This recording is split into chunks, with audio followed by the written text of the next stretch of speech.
Hi, this is Stan Bush. You got the power! You're listening to Play That Rock and Roll with Joe K. Yeah!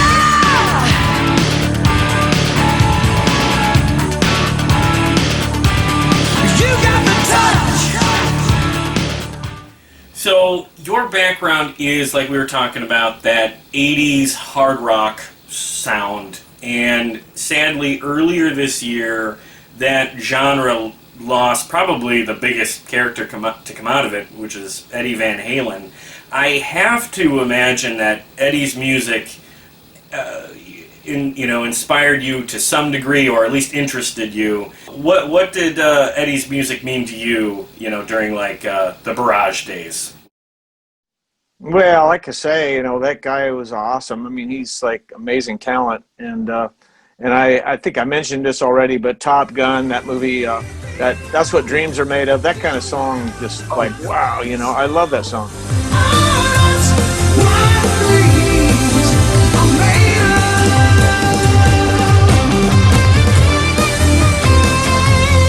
And Sammy Hagar was, I liked him better as a singer. David Lee Roth is, quite the performer too, but I'm just saying, as just a pure singer, I mean, but that's just a personal thing. But great band and great songs. It's funny too, because another thing that struck me about Van Halen, they would take a very pop song like Dance the Night Away, right? If you did that song with a pop production, it would be so cheesy, but because it was cool and the music was amazing, it turned it into this great rock song, but what I'm just saying is the song itself is not, the production is everything, it's a really simple song. Jump is a simple song too, but it just, I think the way they delivered it was incredible. So. For sure. And I'm with you, by the way, on Sammy, as far as, like you said, Dave's a really fun frontman. I've seen him in concert, but Sammy's got the pipes, and I don't think that was ever Dave's strong suit. Yeah. But both eras of Van Halen are a lot of fun. But on that note, when you got started, and even still today, who are the artists and what is the music that inspires you? What moves you and makes you want to write more music? Well, some of my favorite stuff was like the early Foreigner stuff. And Lou Gramm in his prime, nobody could touch him. To me, he was my favorite singer. And, Steve Perry, too, great singer. But, I mean, just as... and early on, it was the Beatles, and I liked Motown. I liked everything growing up. It was like, we had the best music in the era in the world, the 70s and 80s.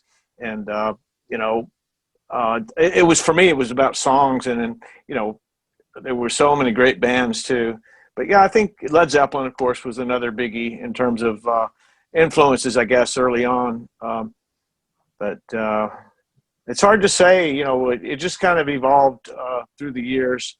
But I always liked that Foreigner giant kind of chord patterns. And the other thing, too, that I really like are modulations where you change key to go into the chorus, let's say. And so it doesn't stay the whole way through the song in the same sort of register. You hear, they say, wow, that's cool. It's like a whole different, it changes. I really like unpredictability, in songwriting. To me, it's, it makes it interesting. It's cool that you said Foreigner, because when I was listening to A Dream of Love, that was literally, I just thought to myself, oh, this kind of reminds me of Foreigner, so I could see that vibe you captured very well. You're the only one that I'm dreaming of.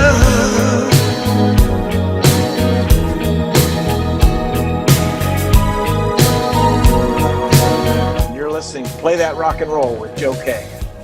Oh, that's awesome, dude. You made my day. Oh, that's cool. Yeah. Hoping the stars align, but I know they'll